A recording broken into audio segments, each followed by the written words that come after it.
Hello everybody, welcome along to this week's edition of the Rebel White Ball. And because there's so much happening in sport, I think this has to be a sports only broadcast on this occasion. So probably serves as a pity to even that. We got to start with the Olympics. They're going to begin. Well, they probably have begun. I think that some of the events took place last night and tonight, but the opening ceremony takes place Friday at 12 o'clock Irish time, 8 o'clock Tokyo time, which probably tells you that most of the events, if you want to watch them, you'll be watching them in the middle of the night. But maybe it is as well that good weather might continue, because if we were to listen to all the stories of people having difficulty sleeping, you could argue that probably the past week the nation was never more naked, with parts of bodies hanging out windows, trying to keep cool and trying to get to sleep. But anyway, back to the famous Olympics. The opening ceremony, as I say, taking place, and there's the two athletes that will represent the 116 strong Team Ireland squad will be two for the boxing fraternity. And remember that in the 31 medals that have been won by Irish athletes, 16 have been won by the boxers. So Kelly Harrington and Brendan Irvine will have the privilege and the incredible honour of carrying the tricolour in the opening ceremony, and they will, I'm sure, do that well, and they will never forget that particular moment. I suppose, looking at it from a Cork point of view, we're one of the counties that have, better be careful this wee bit, because I know what some of you watch, Cork are one of the counties that are had the highest representation. And interestingly enough, it's going to be, we have no problem taking the lady in, a Latvian who came here 10 years ago. She's 40 years of age now, lives in Ballineen, an incredible oarswoman, and that's Sanita. And she'll go into the water, first Irish athlete at 1:40. That's it, on Friday morning, taking part in the singles course in the early heats. But of course, when you talk about rowing, we've got to go to Skibbereen Rowing Club, an incredible sports unit that has been producing top-class athletes for a long number of years. But until 2016, when the two O'Donovan brothers, Gary and Paul, put Lisheen, Skibbereen Rowing Club, Cork and Ireland on the map, an awful lot of us didn't take any notice. I had the good fortune through the West Coast Sports Star of meeting some of these, like Richie Hannity and these fellas that were incredible athletes, and they were winning European kind of world championships and world class regattas. Do we take any real notice? No. Take notice now though. It's like the club has been well documented, their facilities, they might be basic enough, but the Island River, right on the surface there, so many great people coaching, including Teddy O'Donovan, who coached his own tour and got them interested in the love of rowing. And so they've, Skibbereen Rowing Club mentioned, 7 competing tour reserves, and the mighty Dominic Casey is now a coach of the Irish for Rowing Ireland. But like the work he has done down through the years, and even though that there are so many involved in it, so many factors involved in the club, the location, the place, Dominic is the man. Right, and he's going to be going, and so too will his daughter. Paul O'Donovan and Fintan McCarthy carry the nation's great hopes of winning a medal. They're going the lightweight doubles, like the boat qualified, but then when the boat qualified, the athletes qualified by doing, various trials. And Gary O'Donovan, who's a reserve, just barely missed. He's some reserve to have, isn't he? But Paul O'Donovan, 28 years of age, he's been world champion on 4 occasions, 2 singles, 2 doubles, 2 Europeans, and of course the 2016. Probably the greatest Irish sports person ever, definitely the greatest Irish rowersman, and the leading rowersman in the world. The guy in the boat with him though, Fintan McCarthy, he's younger, but don't tell me this fella's a slouch. He has European and world gold medals in the locker at this stage. And we wish every athlete well, but these two guys, we're going to be watching them with great pride and great hope. Emily Hagerty, at 22 years of age, is also going. She's part of the women's 14, and like she already has won at underage level at various international regattas. Such a talented young person. Her father, Jory, by the way, for those who are interested in road bowling, don't think he does it anymore now, but he was Irish intermediate champion on 2 occasions, and the last rower then is the youngest, and that's Aoife Casey. As I mentioned earlier, she's Dominic Casey's daughter. That might reverse coming home for the Olympics. Maybe Dominic might be her. Aoife could be the lead person in that relationship, but she's going in the lightweight pairs with a girl called Margaret Crinan. And as I said, like, there's so many reasons why that club is successful, but what an honour to have that many people going to the Olympics. Then we moved to athletics, and here again there's a West Cork connection and some connection with Phil Healy from Ballineen, and she's becoming the first Irish athlete, female athlete, probably male athlete as well, would she? Yeah, I would think so, to participate in 3 events. Like, just think about that. She's Ireland's fastest woman, and she's taken part in the 200 metres, the 400 metres and the 400 metres mixed relay. For her family, her mother Phil, father Jory, sister Joan, who is a great athlete as well, and probably would have been going to these Olympics were it not for injuries. She's known as the Ballineen Bullet, and if you ever try and figure out where did that mockery or nickname come from first, well, I can reveal to you that is the creation of 2 Kerrymen. Ciaran McCarthy, who's from Fawcett now, lives in Batmore, the very talented editor of the Southern Star newspaper. He's done a brilliant job with it, and yours truly, back in 2017. At the time, there was probably a bit of, we were thinking bullets, but I tell you one thing, she's the best bullet that was ever created in this country. And of course, a lot of these kind of athletes are neighbours, relations. Like, she grew up alongside Orla Cronin, Cork Camogie player. Her cousins, I don't know all of them, but the O'Sullivans in Lewisstown, and Ciara O'Sullivan, who will be, but taking some of this,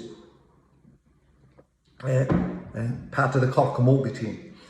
Anyway, what all of this has done, like, they will only be the whole of Ireland, of the 116 athletes. Like, you will not be measuring this success of this Olympics on medals.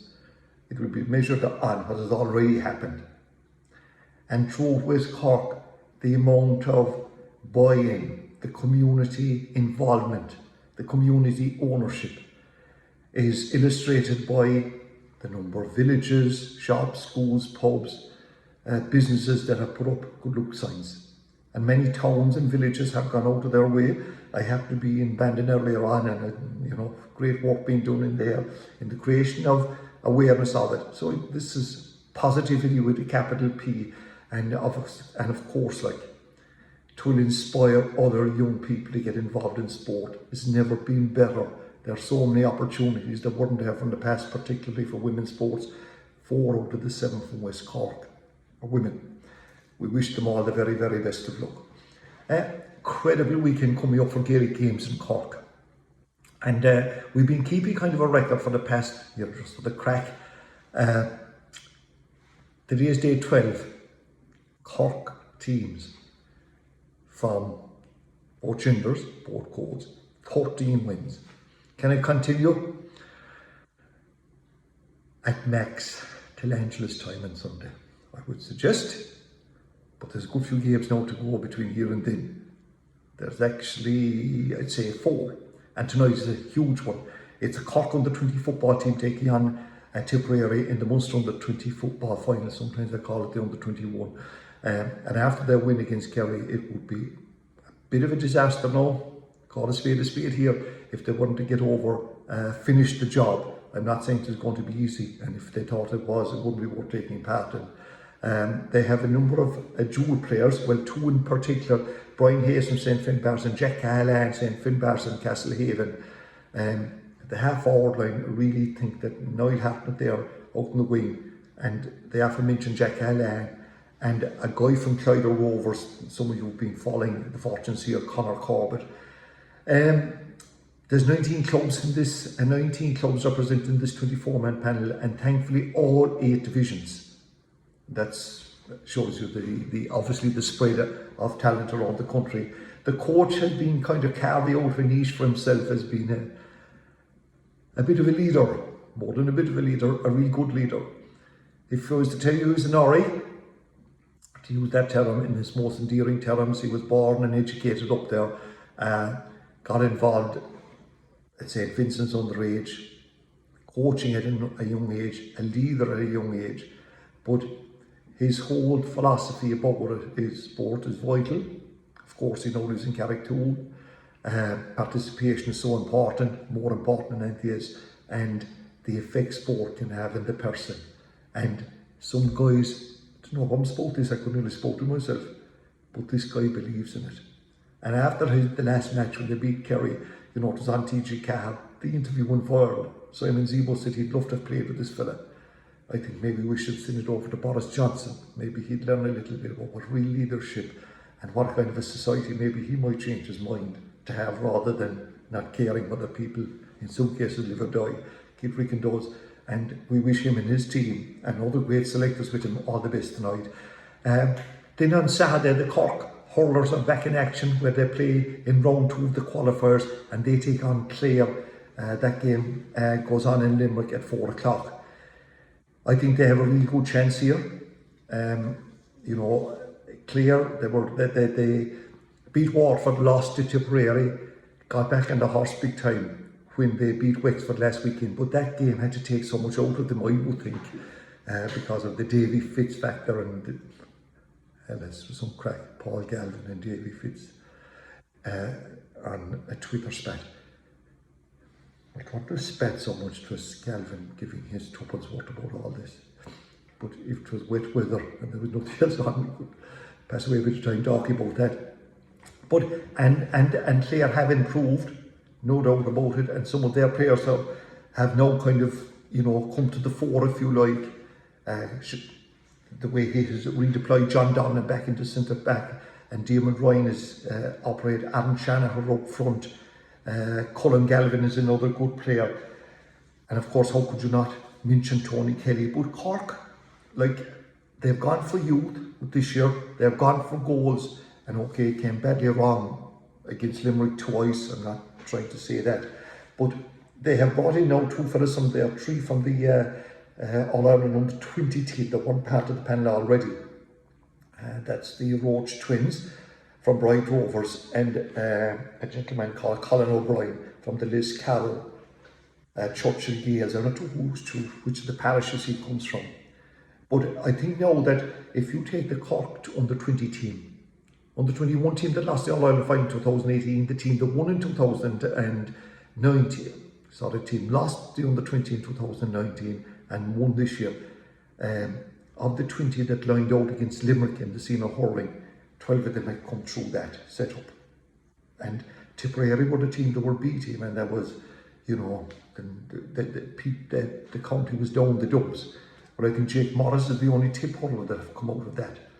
Sometimes these can move in funny ways, like. But anyway, like the Cork team, they have now an abundance of talent that they can bring on.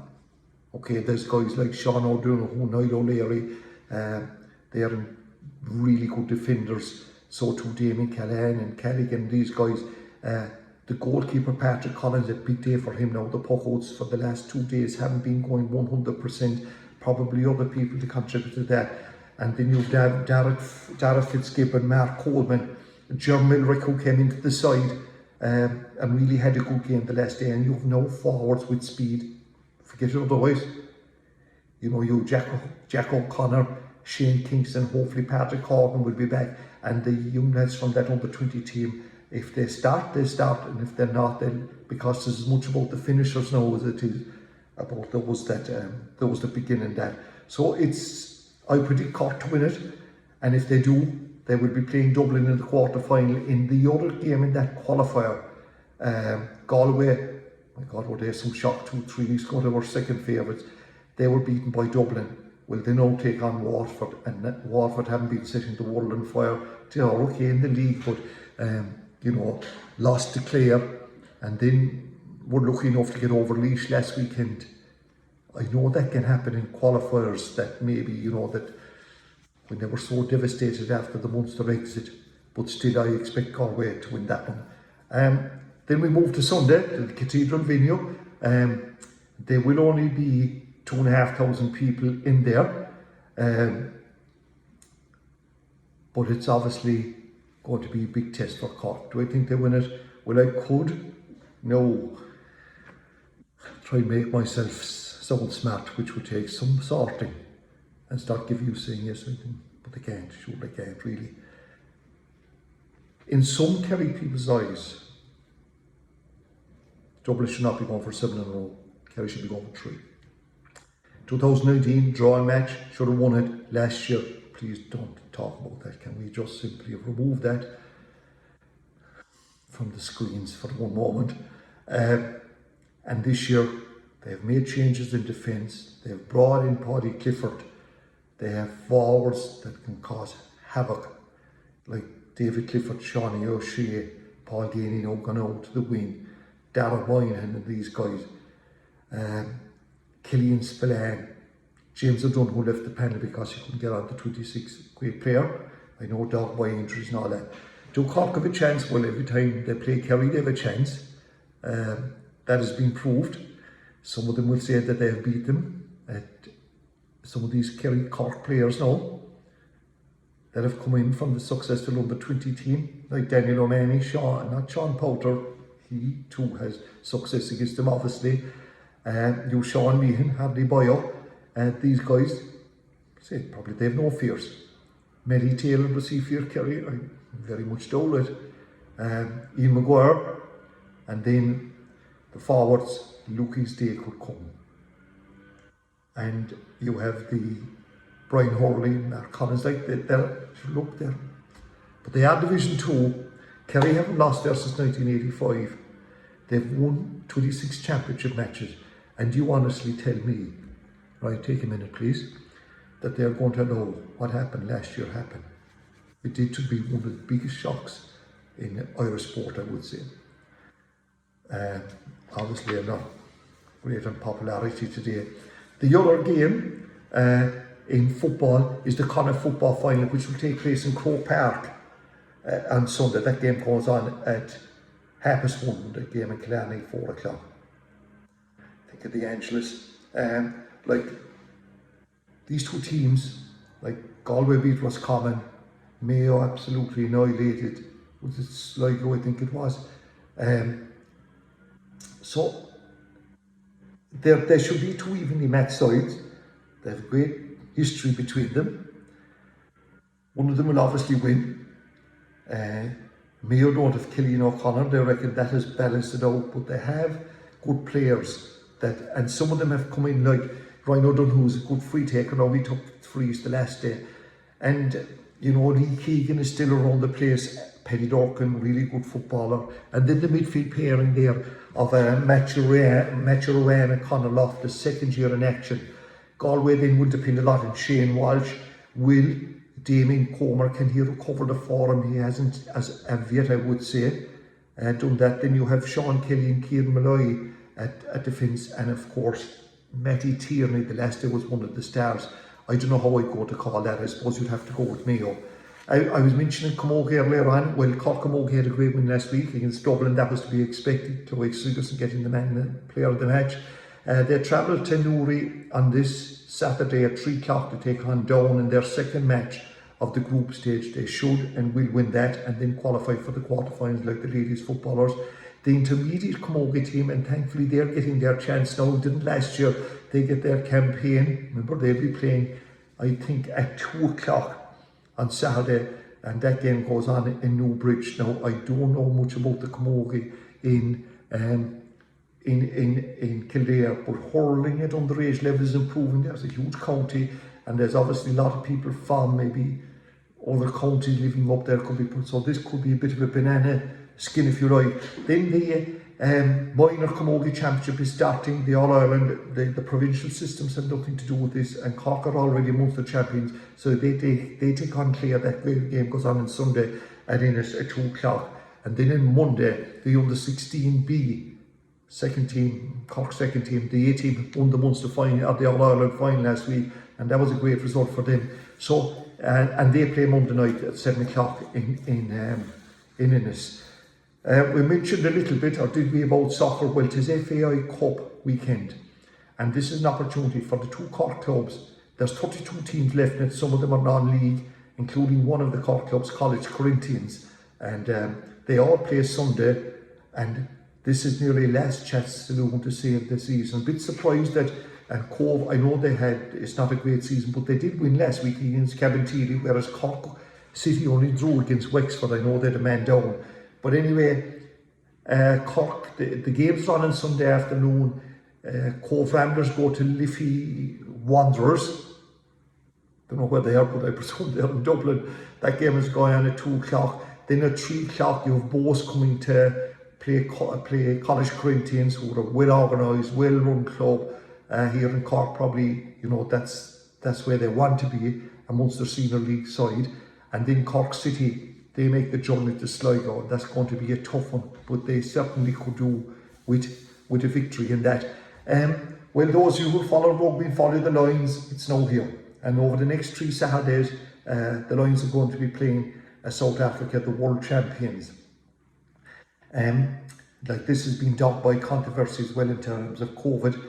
One good bit of news that came is that all the matches now going to be played in Cape Town, none going to Johannesburg, because that would involve altitude and change and all of that. So they play 5 o'clock Irish time on Saturday. I suppose the world champions are undercooked a little bit because they didn't get time with the COVID out there. And the Lions, you never know in these preparatory games. I suppose the parking time to do this fellow Warren Gatland, and how some people love to kind of make him out as being a guy that doesn't really is the sharpest in terms of some of the Irish rugby press. I remember them writing about him. What a record he's had. But anyway, he picked his team during the week. He was going mad because it was released earlier. So there's 6 Englishmen and there's 3 then from the other countries, including Ireland. And the 3 Irish guys, you've got Robbie Hinshaw, who's always going to be in there, Tyke Furlong, the relation of the O'Learys, Whitty, and Jack Conahan. The fact that Conor Murray wasn't picked was a bit of controversy because he was made captain because of the injury to Alwyn Jones. Jones is after coming back, imagine, after a shoulder injury, and he's going to be starting at lock. So he goes in as captain. There's always going to be a bit of crack about, the Irish guys giving they should be more than playing. But for those of you that follow it, obviously it's going to be a big match. So that's it, my friends. It's going to be a great weekend and hopefully a great couple of weeks for sport. Whether you can sleep or not, I'm not too sure about all of that. So until the next time, again, thanks for tuning this way. Take care and mind yourself.